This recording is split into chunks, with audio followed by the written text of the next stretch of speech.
In 2011, JCPenney was a titan, a department store staple with an iron grip on the American suburban mall.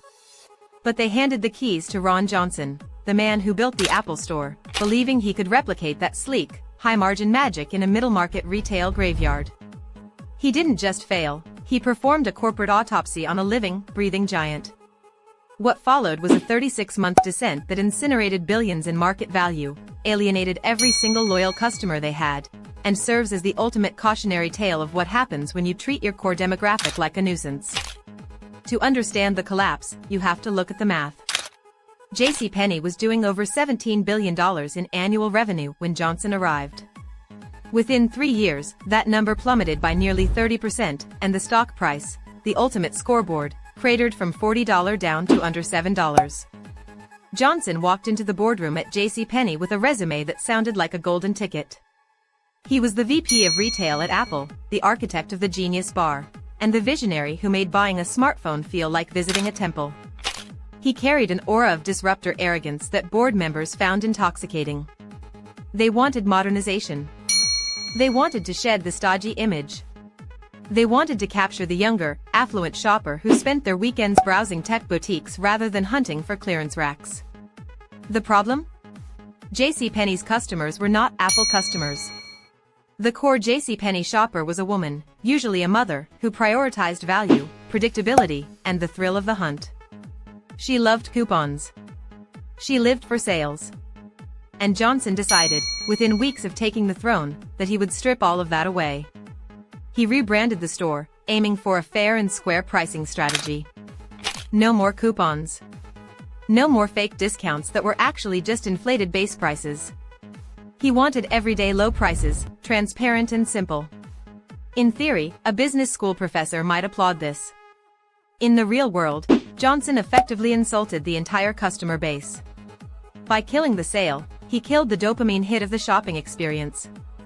He replaced familiar, reliable brands with edgy, hipster-adjacent boutique sections within the stores.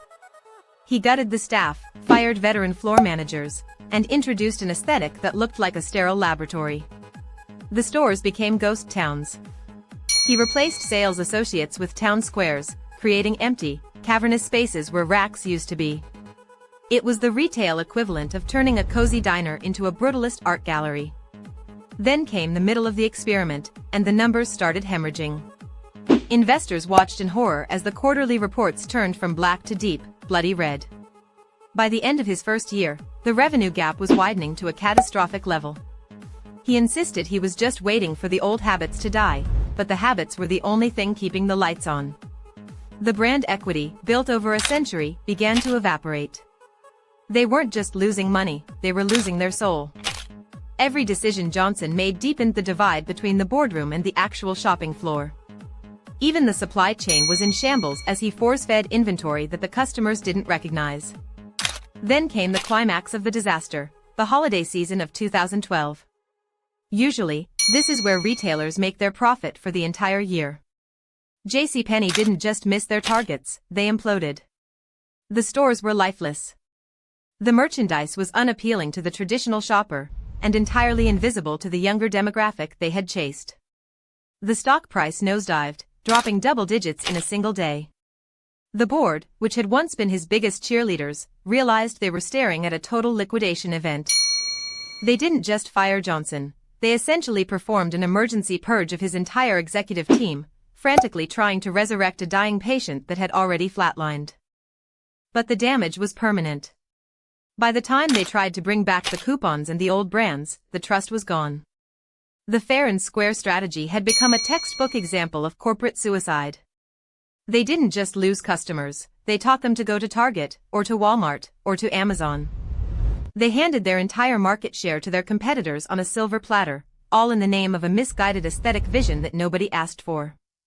If you look at the trajectory of the company today, it is a shell of its former self, a cautionary ghost in the retail graveyard. It wasn't disruption that killed JCPenney, it was the total failure to understand the fundamental psychology of why people choose to spend their money at a specific store. They ignored the human element for a spreadsheet-driven theory of modern retail. And that, in the brutal world of public markets, is a death sentence.